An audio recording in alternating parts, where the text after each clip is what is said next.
Assalamualaikum warahmatullahi wabarakatuh. Selamat pagi anak-anak semua. Bagaimana kabarnya hari ini? Alhamdulillah baik semua ya. Alangkah lebih baiknya kita mulai pelajaran hari ini. Kita baca doa terlebih dahulu ya. Kita baca suratul Fatihah dengan harapan agar diberi kesehatan dan kelancaran selama pembelajaran berlangsung pada hari ini. Oke, Ibu yang pimpin ya. Al-Fatihah.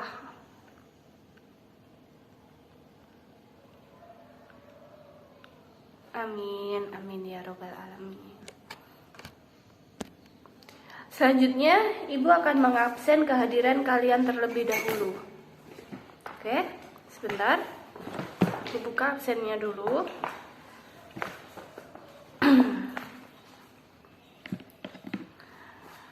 Anissa Nur Andini hadir ya. Oke, selanjutnya Asmi Fadilah hadir ya. Oke, selanjutnya lalu Alwi Khairul Anam hadir? Hadir. Oke. Dea Rahmawati hadir? Hadir.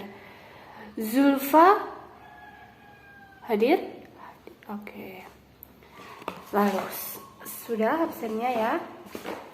Oke, setelah absen ini kira-kira kemarin malam ada yang sudah belajar tentang materi yang akan kita pelajari hari ini? Oh ya, pintar kalian sudah. Oke sih, berarti sudah siap mengikuti materi yang Ibu bahas hari ini ya. Kita bahas bersama hari ini ya. Oke, coba materi yang akan kita pelajari hari ini tuh apa sih? Tentang Al-Quran dan hadis pedoman hidup. Oke, benar.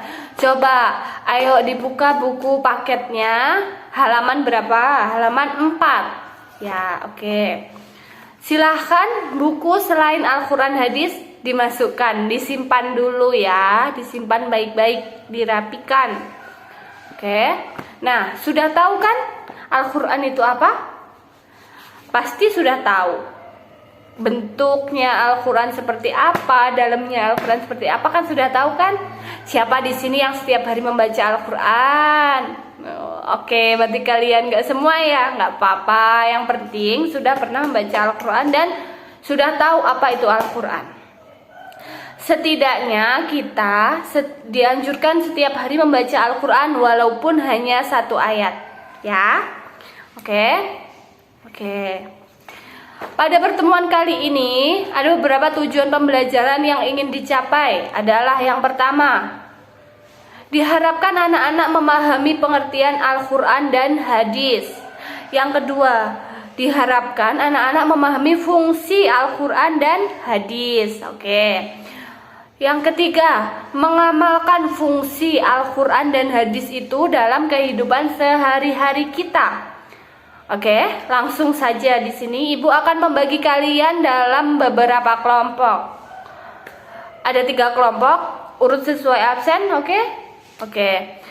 Lalu setiap kelompok nanti diskusikan tentang materi yang Ibu bagi nanti. Ibu harap setiap anggota kelompok memahami apa yang dibahas pada materi yang dipelajari hari ini, yang didiskusikan hari ini ya. Ya. Oke, sekarang bergabung dengan kelompoknya masing-masing. Ayo dengan sesuai absen ya. Oke, sudah. Untuk kelompok 1, kelompok 2, kelompok 3 sudah semua ya pembagiannya. Oke, sampai di sini ada yang perlu ditanyakan? Oh iya, pembagiannya tadi loh, yang sebab yang pertama tadi apa?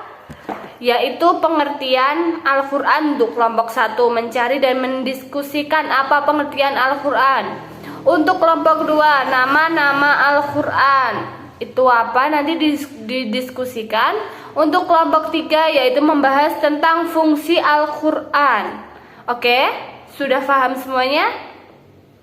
Sampai di sini ada yang perlu ditanyakan? Silakan. Oke, tidak ya. Oke, Ibu beri waktu 15 menit. Cukup kan ya? Ya. Setelah itu, Ibu akan memanggil setiap perwakilan kelompok untuk mempresentasikan hasil diskusi yang telah kalian diskusikan di kelompoknya masing-masing. Oke, sudah paham anak-anak? Ada yang perlu ditanyakan atau tidak? Tidak. Oke, sekarang silahkan dimulai diskusinya.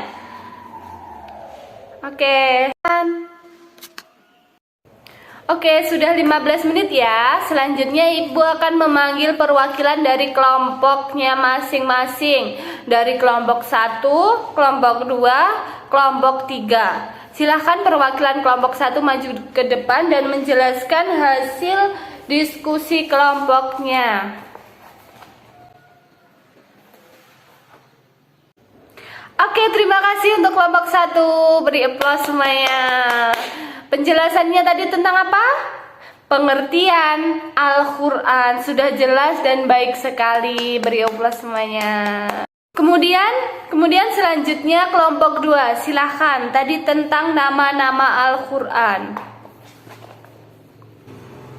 Oke, sudah jelas dan baik sekali. Terima kasih kelompok 2. Oke, yang terakhir kelompok 3 nih. Tadi tentang apa? Fungsi Al-Quran. Silakan.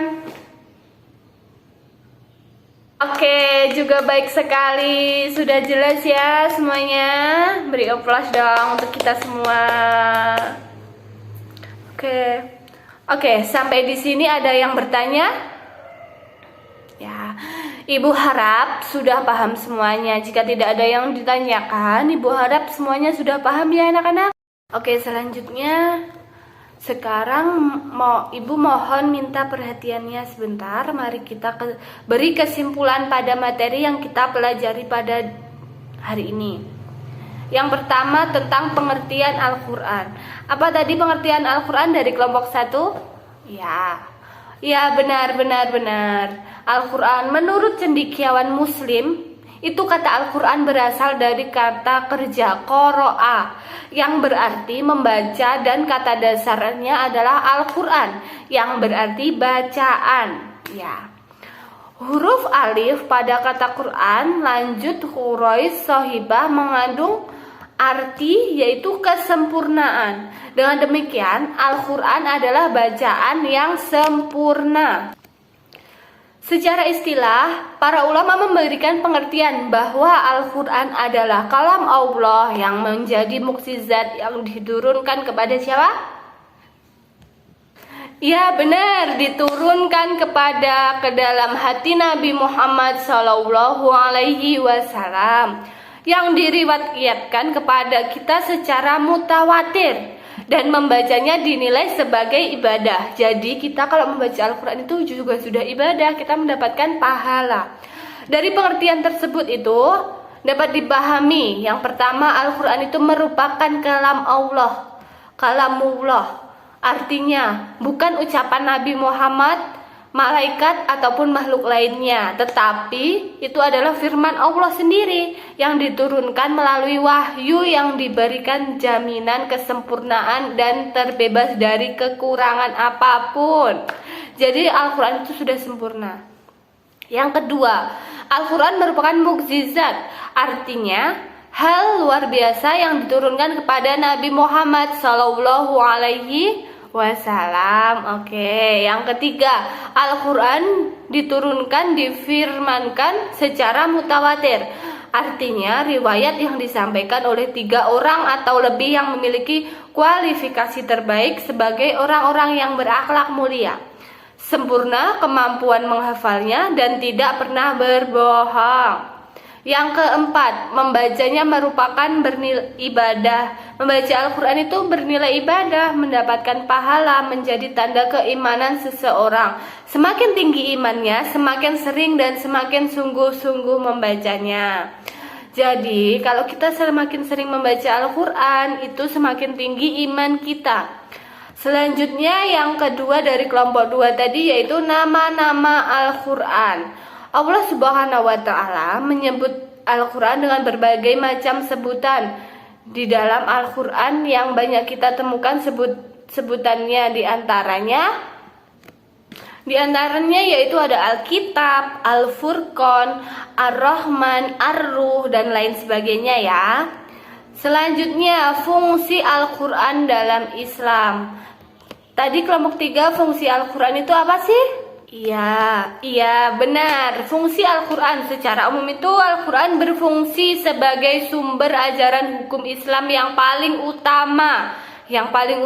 Ingat, dalam Islam, sumber hukum Islam yang paling utama adalah Al-Quran, sebagai konfirmasi dan informasi terhadap hal-hal yang tidak dapat diketahui oleh akal, petunjuk hidup manusia, ke jalan yang lurus tentang berbagai hal, sebagai pengontrol, pengoreksi terhadap ajaran-ajaran masa lalu yaitu Injil, Zabur, dan Taurat. Oke. Al-Quran berfungsi sebagai petunjuk. Al-Quran menjadi petunjuk bagi manusia secara umum, petunjuk bagi orang-orang yang bertakwa, dan petunjuk bagi orang-orang yang beriman. Jadi Al-Quran tidak hanya menjadi petunjuk bagi umat Islam saja, tapi bagi manusia secara umum. Oke. Sudah ya. Fungsi Al-Quran bagi manusia sesuai artinya nama-nama Al-Quran itu sendiri. Tadi ada beberapa nama-nama Al-Quran yang Ibu sebutkan. Al-Quran ini berisi tentang hukum dan juga tuntunan manusia dalam menjalani kehidupan di dunia. Ayo diperhatikan. Di dalam Al-Quran mengatur bagaimana berhubungan dengan orang lain, berdagang, warisan, zakat, dan lain-lain. Al-Quran itu intinya adalah sumber hukum pertama, kemudian selanjutnya apa? Hadis. Ya, Al-Quran menjadi sumber hukum pertama, kemudian yang sebagai sumber hukum kedua adalah hadis. Oke, sampai di sini apakah sudah paham semuanya? Sudah? Oke, anak-anak ada yang perlu ditanyakan? Silakan, monggo. Tidak ada? Jika tidak, Ibu harap kalian sudah paham semua ya. Ya, semuanya. Oke, sebelum kita tutup, Ibu akan memberi tugas kepada kalian. Oke, sebelum kita tutup, Ibu akan memberikan tugas kepada kalian, yaitu coba, mudah sekali ini. Tulis 5 ayat Al-Quran saja yang menurut kalian yang sangat berkesan serta artinya. Nanti dikumpulkan pada pertemuan selanjutnya. Sudah paham semuanya? Oke? Sudah paham tentang tugasnya? Sudah? Sudah. Ada yang ditanyakan atau tidak? Kalau tidak, Ibu rasa cukup untuk pertemuan hari ini. Nah, sebelum mengakhiri dan kita tutup pembelajaran hari ini, sebaiknya kita baca bacaan hamdalah dulu. Alhamdulillahirabbil alamin. Sampai bertemu minggu depan. Jangan lupa belajar dan juga jaga kesehatan. Jangan lupa. Sekian dari Ibu. Ada kurang lebihnya Ibu mohon maaf. Akhiran wassalamualaikum warahmatullahi wabarakatuh.